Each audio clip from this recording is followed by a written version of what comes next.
No século XIX, acadêmicos diziam que Nabucodonosor era tão real quanto os dragões da ficção. A Babilônia, então, para eles era uma fantasia dos escritores bíblicos. Mas em 1899, algo aconteceu. Uma equipe alemã desenterrou 12 milhões de tijolos inscritos com o nome de Nabucodonosor II. Entre eles, o portão de Star, por exemplo, com 15 metros de altura, decorado com dragões de ouro. O que houve basicamente foi que entre 1899 e 1917, o arqueólogo alemão Robert Koldewey escavou a Babilônia no Iraque e encontrou milhares de tijolos vidrados de azul com inscrições cuneiformes que citam Nabucodonosor.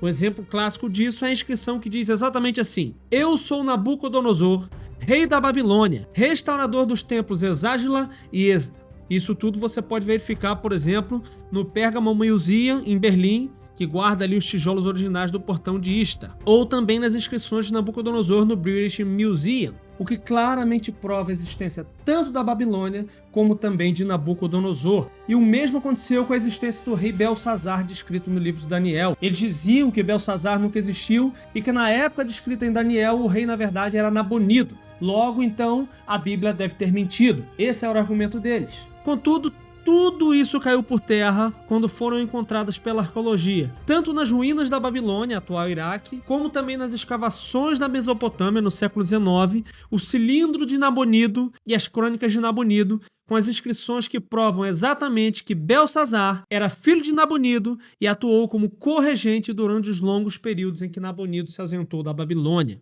E o escrito que comprovou a Bíblia dizia exatamente o seguinte: Nabonido confiou o exército e o reinado a Belsazar, seu filho primogênito. Ele partiu para Taima. Enquanto isso, Belsazar permaneceu na Babilônia como governante. Isso tudo você encontra no British Museum. Ou seja, a Bíblia então estava certa. E na verdade essa descoberta é só o começo. O livro de Daniel sempre foi atacado demais por causa da sua precisão nas suas profecias, que se cumpriram passo a passo, nos mínimos detalhes, com décadas e décadas de antecedência. E o mesmo aconteceu com a história de Nabucodonosor, que por mais que tenha sido extremamente atacada, por não haver descrição na história do rei virar um animal por 7 anos, novamente a Bíblia foi comprovada pela arqueologia. E por isso, hoje você vai ver como Deus usou um rei pagão para cumprir seus propósitos, a prova arqueológica de que Nabucodonosor enlouqueceu e, por fim, porque essa história é um alerta para o nosso mundo moderno. Isso porque hoje nós estamos mergulhando em uma das histórias mais fascinantes e misteriosas da Bíblia, o momento em que Deus transformou o poderoso rei Nabucodonosor em um animal. Você já se perguntou por que um rei tão poderoso como ele acabaria rastejando de 4, comendo grama e vivendo como animal? O que poderia fazer Deus enviar um julgamento tão dramático, tão pesado para uma pessoa? E o que isso significa para nós hoje? E a verdade é que essa história está repleta de lições sobre orgulho, sobre o poder e sobre a soberania de Deus. E acredite em mim, você não vai querer perder a incrível transformação que acontece no final. O que aconteceu com Nabucodonosor ainda pode nos ensinar diversas lições valiosas hoje. E a verdade revelada nessa história pode mudar completamente a maneira como você vê o sucesso, a humildade e o papel de Deus em sua vida. E por isso, antes de nós começarmos, já se certifique de clicar no botão de like se você estiver animado para realmente aprender algo novo e transformador. E não se esqueça também de se inscrever no canal para não perder nenhum dos vídeos futuros que revelam verdades poderosas. Também não deixe de ficar até o final do vídeo, de assistir ele inteiro, porque é onde nós vamos discutir o que a experiência humilhante de Nabucodonosor significa para você e como ela se aplica na nossa caminhada diária com Deus, o que é bastante importante. Mas eu também gostaria de ouvir de você, por isso já deixe nos comentários qual a lição dessa história que mais se destaca para você, aquilo que mais chama a sua atenção, e não deixe de compartilhar esse vídeo com seus amigos, com seus familiares, para que eles também possam ser encorajados pela sabedoria de Deus descrita no livro de Daniel. Por isso, vem mergulhar comigo de cabeça nessa história e entender não só a história, mas também o porquê Deus transformou o rei Nabucodonosor em um animal e o que isso ensina para nós hoje. O rei Nabucodonosor não foi um rei qualquer. Pelo contrário, ele foi um dos governantes mais poderosos e mais influentes do mundo antigo. Inclusive, pode-se dizer que um dos mais influentes da história. Para muitos, o maior rei da história. E Nabucodonosor governou de 605 a 562 a.C. e seu império então se estendia desde o Golfo Pérsico até o Mediterrâneo. E durante seu governo, a Babilônia atingiu o auge do seu poder. Ela tornou-se um dos impérios mais renomados da história, e por isso que muitos consideram ele como o maior rei da história. Esse rei então expandiu seu império conquistando muitas nações vizinhas, incluindo Judá, o reino do povo escolhido por Deus. Em 1586 a.C., ele liderou a destruição de Jerusalém, a cidade sagrada dos judeus, derrubando seus muros, queimando o templo e levando os israelitas ao cativeiro. Esse evento, conhecido como o exílio babilônico, foi um momento crucial na história bíblica, porque ele marcou justamente o cumprimento das diversas advertências de Deus aos israelitas por sua desobediência, como a gente vê, por exemplo, em 2 Reis 24, 10 a 16. Então o que acontece é que ele entra e destrói Jerusalém em 586 a.C., já cumprindo as profecias, por exemplo, de Jeremias 25, 9. Mas como que eu vou saber se isso é verdade? E olha só, esses tabletes descobertos em 1956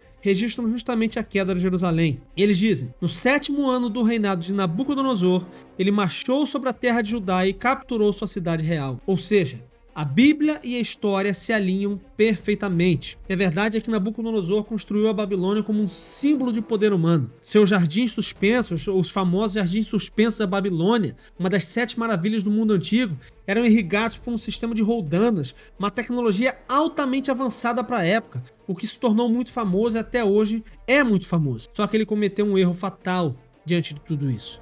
Ele atribuiu tudo isso a si mesmo. Ele olha para tudo isso e diz: olha a Babilônia que eu construí, com meu poder, com minha inteligência. E apesar de ser um rei pagão que adorava muitos deuses, Nabucodonosor, ao longo de sua vida, teve diversos encontros com o Deus verdadeiro, o Deus de Israel, como descrito na Bíblia. E esses encontros moldaram o curso de sua vida e, eventualmente, o levaram à experiência talvez mais humilhante da história de um rei. No livro de Daniel, nós vemos Nabucodonosor tendo seu primeiro encontro com Deus, quando ele começa a ter um sonho perturbador que nenhum de seus mágicos, nenhum de seus encantadores ou nenhum de seus sábios ou astrólogos conseguiam interpretar. Foi Daniel, então, um jovem hebreu que foi levado cativo, que interpretou esses sonhos, justamente revelando os mistérios dados a ele pelo próprio Deus. Em Daniel 2, nós vemos Daniel interpretando o sonho do rei de uma grande estátua feita de diferentes materiais representando diversos reinos. E ele, Daniel, corajosamente ele diz ao rei que seu poder e seu sucesso vem do Deus do céu.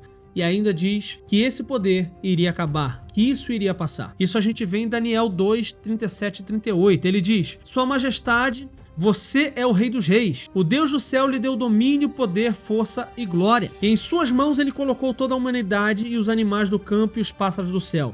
Onde quer que vivam, ele fez de você governante sobre todos eles. Você, então, é a cabeça de ouro da estátua.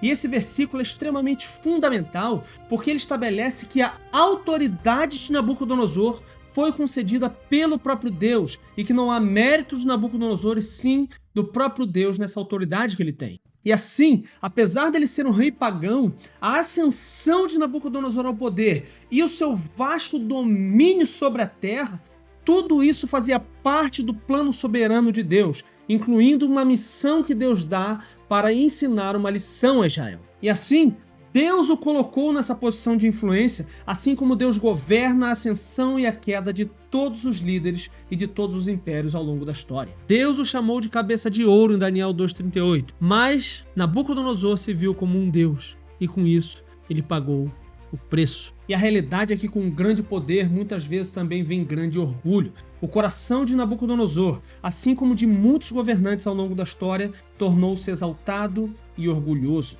E esse é o problema.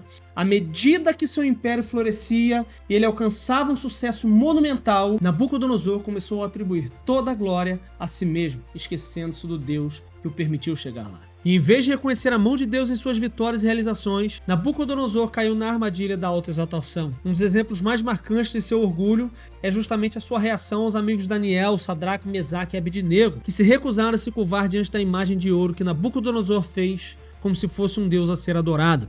E ele ficou tão enfurecido com o desafio deles que ordenou que fossem jogados em uma fornalha ardente. E diante do milagre operado por Deus ali, ele ficou completamente maravilhado e teve até certo grau de arrependimento. E esse foi um encontro dele com o Deus verdadeiro. Contudo, embora ele reconhecesse Deus como o Deus que salva, lá em Daniel 3, 28 e 29, o seu coração permaneceu impenitente e orgulhoso. Isso é muito triste. Então o segundo encontro de Nabucodonosor com Deus veio na forma de um sonho misterioso e perturbador. Em Daniel 4 somos apresentados a esse sonho que abalou o rei, apesar de seu status como governante mais poderoso do mundo antigo. Quando o capítulo abre, Nabucodonosor começa contando seu sonho em suas próprias palavras, mostrando que, embora ele fosse um rei, algo sobre essa visão o deixou profundamente perturbado e profundamente desesperado por resposta. E mais uma vez, como em situações anteriores, ele convocou os sábios, convocou os astrólogos e os mágicos da Babilônia para interpretar o seu sonho. Contudo, o problema é que nenhum deles conseguiu oferecer uma explicação. E mais importante notar aqui é que, embora esses homens fossem considerados especialistas na sabedoria e nas artes místicas da Babilônia, eles eram impotentes diante de uma mensagem divina, mais uma vez. E esse contraste é algo significativo que constantemente o livro de Daniel traz. A sabedoria e a revelação de Deus sempre superam a sabedoria humana.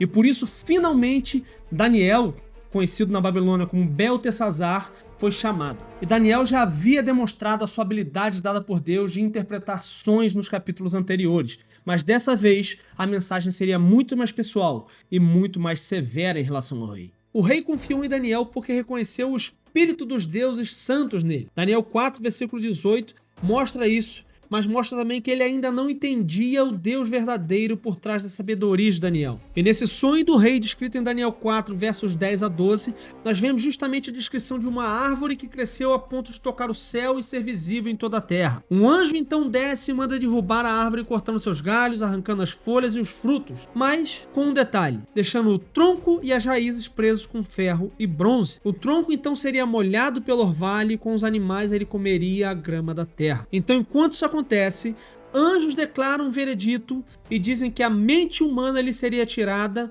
e seria como animal por 7 tempos. Nos versos 24 e 25, então, Daniel diz: essa é a interpretação, majestade, e este é o decreto que o Altíssimo emitiu contra o rei meu senhor. Você será expulso dos homens e viverá como os animais selvagens, comerá capim como boi e será encharcado com o orvalho do céu. 7 tempos passarão para você até que você reconheça que o Altíssimo é soberano sobre todos os reinos da terra e os dá a quem ele deseja.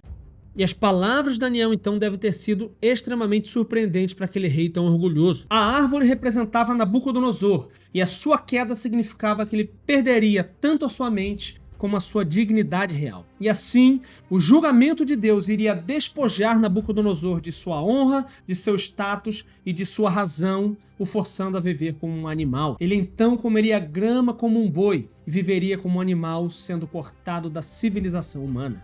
E essa punição bizarra de viver como uma fera selvagem tinha a intenção de ensinar ao rei uma lição profunda. A lição de que somente Deus é soberano sobre todos os reinos terrestres. E a frase 7 vezes se refere a um período de 7 anos. Ou seja, por 7 longos anos, o rei seria humilhado e reduzido à existência animalesca, até que reconhecesse a supremacia de Deus. Ele, o rei que outrora foi usado por Deus para punir os israelitas, agora foi punido pelo seu próprio pecado. E essa não foi uma punição arbitrária, mas foi especificamente uma punição projetada por Deus para humilhar o homem mais poderoso da terra e para mostrar a ele que, apesar de todas as suas realizações, ele ainda estava sujeito à autoridade do Criador.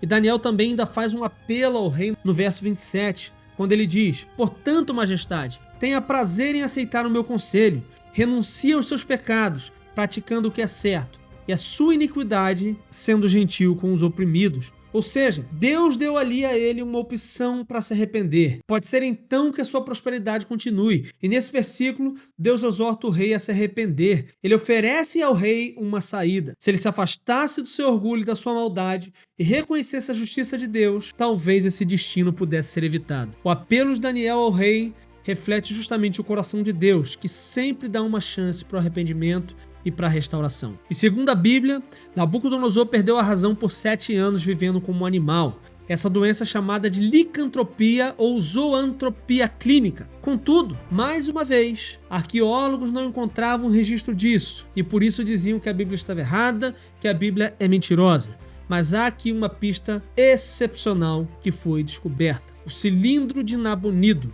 Esse cilindro é interessante porque esse cilindro menciona que Nabucodonosor desapareceu por 7 anos e que seu filho Nabonido assumiu o trono. Coincidência? Eu duvido que seja coincidência. Isso mais uma vez mostra que a Bíblia é verdadeira. E o livro de Daniel diz que Deus o afastou até que reconhecesse que o Altíssimo domina sobre os reinos dos homens. Daniel 4:25. O historiador grego Megasthenes, no século 3 a.C., ele escreveu que Nabucodonosor enlouqueceu no final da vida. E a Bíblia explica o porquê. O orgulho, o mesmo pecado que derrubou Satanás. Então imagine, o homem que governou 50 milhões de pessoas foi reduzido a uma existência bestial. E por quê? Porque ele gritou: não é esta Babilônia que eu construí com meu próprio braço, com minha própria mão, com meu próprio esforço? E como Daniel o havia lembrado anteriormente, nos versos que nós lemos, o poder de Nabucodonosor lhe havia sido dado por Deus. O seu domínio não foi algo que ele alcançou sozinho, mas foi um presente do Altíssimo. No entanto, em vez de reconhecer Deus, o orgulho de Nabucodonosor o fez acreditar que suas realizações eram resultado do seu próprio poder, da sua própria sabedoria e da sua própria força. Após 7 anos, Nabucodonosor ergueu os olhos ao céu, sua sanidade voltou e ele declarou: agora louve e glorifica ao Rei dos céus. Ele diz isso em Daniel 4:34. E ele nesse capítulo faz então uma das maiores declarações de louvor a Deus de toda a Bíblia, quando acontece essa conversão. E seu testemunho está gravado na Bíblia de maneira extremamente linda, mas também está gravado em tabletes babilônicos. E esse tablete BM-34-113 do Museu Britânico reflete bem isso. Esse tablete descreve Nabucodonosor como um rei humilde aos deuses após seu retorno. Isso coincide perfeitamente com Daniel 4:37, quando ele diz: agora eu, Nabucodonosor, louvo o Rei do céu. Veja, Deus usou Nabucodonosor para disciplinar Israel, mas também para revelar a sua soberania. O mesmo rei que destruiu o templo de Salomão foi forçado a se curvar diante do Deus de Daniel. E isso traz diversas lições para nós hoje. Nabucodonosor não está em museus, ele está em nós. Quantos hoje dizem: eu construí minha empresa, eu conquistei minha fama? E a lição aqui é clara: o Senhor derruba o orgulhoso, mas ele exalta o humilde, como diz Tiago 4:10. O orgulho ainda é uma das tentações mais perigosas que nós enfrentamos hoje. Seja o orgulho em nossas carreiras, nas nossas realizações ou nas nossas posses. Mas a lição aqui é clara: tudo que temos vem de Deus, e sem Ele nós não somos nada. Quando começamos a nos exaltar e esquecemos nossa dependência de Deus, nós estamos nos preparando para uma queda. Como a Bíblia diz, a soberba precede a ruína. Contudo, a boa notícia é que, assim como aconteceu com Nabucodonosor, a humilhação de Deus não tem o objetivo de nos destruir, e sim de nos salvar. Ele nos humilha então para que nós possamos ser elevados em sua graça. E isso é uma lição maravilhosa que ele nos traz. Mas há também uma outra lição bastante importante para nós hoje. E essa lição é que a Bíblia é verdadeira e ela é a palavra de Deus infalível e inerrante. E se você duvida da Bíblia, então lembre-se, a existência de Nabucodonosor já foi ridicularizada. Hoje, suas inscrições estão no Louvre e no Museu Britânico. A arqueologia não contradiz a fé, na verdade ela a fortalece. Nós temos diversos exemplos disso, como por exemplo o cilindro de Ciro no British Museum. E esse cilindro, descoberto em 1879, confirma que Ciro o Grande libertou os judeus do exílio, exatamente como Isaías profetizou 150 anos antes, em Isaías 44:28. E isso é o mais forte e mais poderoso. Isaías profetizou isso 150 anos antes, e citando especificamente o nome de Ciro, aquele que viria e que libertaria o povo e os deixaria voltar do exílio. Mas isso é tema para um outro vídeo que eu vou lançar em breve. E por isso, se você tem interesse nesse vídeo, já coloca aqui nos comentários, me conta aqui e também se inscreve no canal para não perder quando ele for lançado. E lembre-se, Nabucodonosor foi o carrasco, Ciro o libertador, mas ambos provam uma coisa importante: Deus controla a história. Nabucodonosor foi o maior rei da terra, mas seu império durou apenas 88 anos. O reino de Deus é eterno, é Ele quem nos guia e Ele nos ensina. Grandeza humana é efêmera, mas quem se humilha será exaltado. Se esse vídeo fortaleceu sua fé, curta, compartilhe e se inscreva no canal. E lembre-se, Nabucodonosor terminou sua vida louvando a Deus. E você? A quem você atribui sua grandeza? Deixe então um comentário abaixo sobre qual lição mais se destacou para você e compartilhe esse vídeo para encorajar outros a aprenderem com a sabedoria da Bíblia. Que Deus te abençoe e lembre-se, o caminho para a verdadeira grandeza é encontrado na humildade diante do nosso Deus Todo-Poderoso. Deus te abençoe.